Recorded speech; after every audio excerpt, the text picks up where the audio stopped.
أعوذ بالله من الشيطان الرجيم بسم الله الرحمن الرحيم يا أيها الذين آمنوا لا تتخذوا آباءكم وإخوانكم أولياء إن استحبوا الكفر على الإيمان ومن يتولهم منكم فأولئك هم الظالمون۔ ویسے تو پورے کا پورا قرآن مجید انسان ہی کی ہدایت اور رہنمائی کے لیے اللہ تعالیٰ نے بھیجا ہے۔ اسلام مذہب نہیں، اسلام دین ہے، اسلام نظام حیات ہے،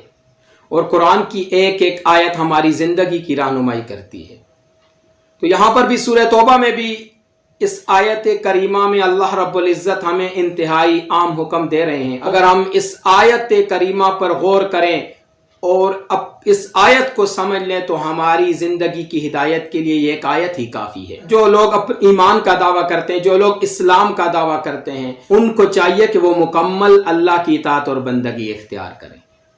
اور جو لوگ اللہ کی اطاعت اور بندگی اختیار نہیں کرتے، یعنی تقویٰ کے ساتھ زندگی نہیں گزارتے، ان لوگوں کے لیے سخت وعیدیں اور تنبیہات ہیں۔ اور اللہ تعالیٰ نے اہل ایمان کو نصیحت فرمائی اور حکم دیا کہ اگر تم اپنے آپ کو مسلمان کہتے ہو، اگر تم تقویٰ کا اظہار کرنا چاہتے ہو تو اس کی آیت کے مطابق اپنی زندگی بنا لو، کہ جو لوگ اللہ کی اطاعت اور بندگی کی تقویٰ کی زندگی گزاریں گے وہ لوگ تو کامیاب ہیں، وہ لوگ تو اپنے ایمان کے دعویٰ میں سچے ہیں۔ یا ایھا الذین آمنو، اے ایمان والو، لا تتخذوا آباءکم و اخوانکم، مت بناؤ اپنے آباء و اجداد کو اور اپنے بہن بھائیوں کو اولیاء، دوست، ان استحب الکفر، اگر وہ کفر کو ترجیح دیتے ہیں، علی الایمان، ایمان پر۔ اگر وہ کفر کو،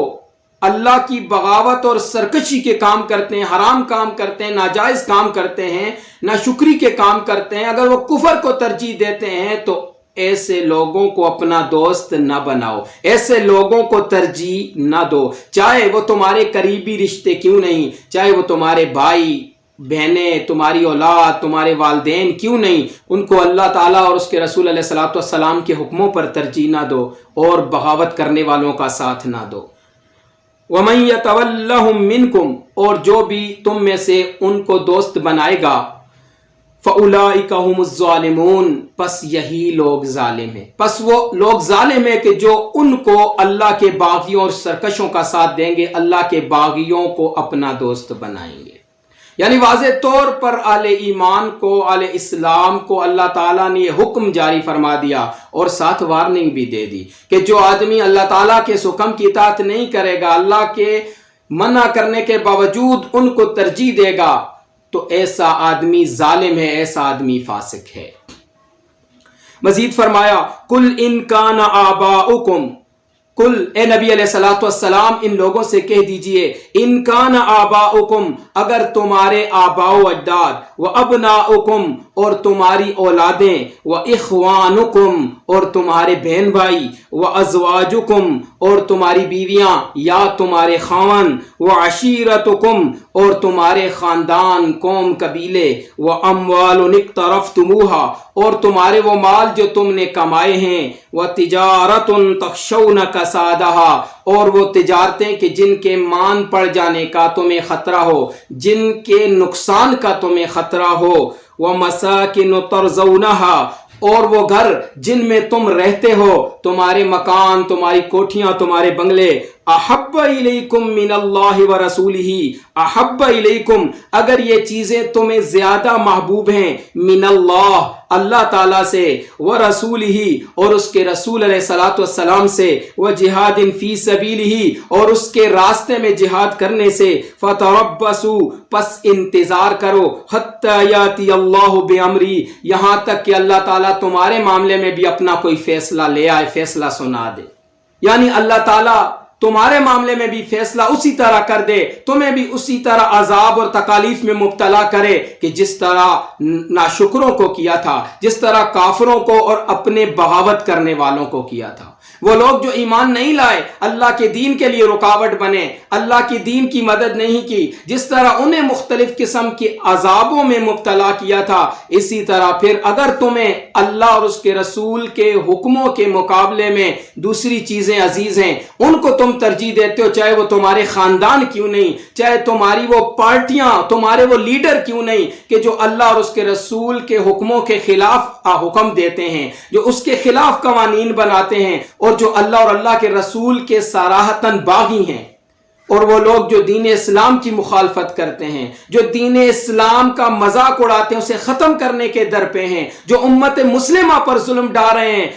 اور اسی طرح جو نبی علیہ الصلوۃ والسلام کی شان میں گستاخی کی جسارت کرتے ہیں، اگر تم ایسے لوگوں کا ساتھ دو گے، اپنے تعلق، اپنی رشتہ داری کی وجہ سے، اپنی کاروبار اور اپنی نوکری اور اپنے مال کی وجہ سے، دنیا کی آسائشوں اور لذتوں کی خاطر اگر تم ایسے لوگوں کا ساتھ دو گے تو تم اللہ اور اللہ کے رسول کے باغی بن جاؤ گے۔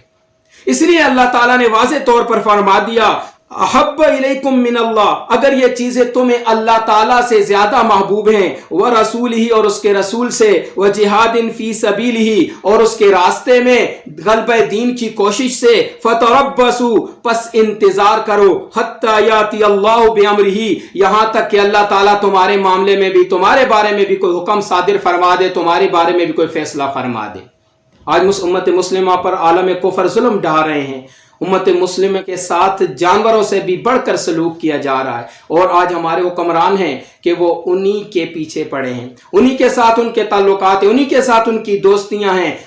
ایسے لوگوں کے ساتھ ان کے تعلقات ہیں، ایسے لوگوں کو ترجیح دیتے ہیں کہ جو اللہ اور اس کے رسول علیہ الصلوۃ والسلام کے باغی ہیں، وہ اللہ اور اللہ کے رسول کے دین پر اعتراض کرنے والے، اس کی تضحیق کرنے والے ہیں، نبی علیہ الصلوۃ والسلام کی شان میں گستاخی کرنے والے ہیں، اور دوسری طرف سے ہم اپنے آپ کو مسلمان کہتے ہیں، ہم کہتے ہیں کہ ہم بڑے تقوی والے ہیں، لیکن ہم ایسے حکمرانوں کا، ایسی پارٹیوں کا، کبھی اپنی نوکری کی غرض سے، کبھی دنیاوی مال کی لالچ میں ایسے لوگوں کی حمایت کر رہے ہیں، ایسے لوگوں کا ساتھ دے رہے ہیں کہ جو کفر کو ترجیح دینے والے ہیں اسلام پر۔ اگر ہمارے اندر ایمان ہے، اگر ہم اپنے آپ کو مسلمان کہتے ہیں، اللہ اور اس کے رسول سے محبت کا اظہار کرتے ہیں اور دعویٰ کرتے ہیں، تو ہمیں ایسے لوگوں کے ساتھ تعلقات رکھنے کی قرآن اجازت نہیں دیتا۔ قرآن تو ہمیں واضح طور پر کہتا ہے کہ اگر دنیاوی ان چیزوں کی وجہ سے، ان اغراض کی وجہ سے اگر آپ نے اللہ اور اس کے رسول کے حکموں کو چھوڑا اور اس کے مقابلے میں عالم کفر اور اہل کفر کو ترجیح دی، تو تم سے بڑا ظالم کوئی نہیں ہے۔ تمہارے اوپر تو اللہ تعالیٰ غصے میں ہے کہ تمہارے اوپر کوئی عذاب کا فیصلہ کر دے۔ واللہ لا یہدی القوم الفاسقین، ایسے لوگوں کو اللہ تعالیٰ نے خود ہی فاسق بھی فرما دیا کہ اللہ تعالیٰ پھر فاسق لوگوں کو ہدایت نہیں دیتا۔ چاہے ہم دوسری طرف سے ہزاروں حج کرنے والے ہوں، ہم رات کو اٹھ کر تہجد ادا کرنے والے ہوں، ہماری کوئی نماز بھی قضا نہ ہو، اور ہم بڑھ بڑھ کر صدقے کرنے والے اور نیکی کے کاموں میں بڑھ چڑھ کر حصہ لینے والے ہیں، لیکن اگر ہم اللہ کے باغیوں کا ساتھ دینے والے ہیں، یا اللہ کے باغیوں کے مقابلے میں اللہ کے دین کی مدد نہیں کرتے، اس کے غلبے کی کوشش نہیں کرتے، تو پھر بھی ہم مجرم ہیں۔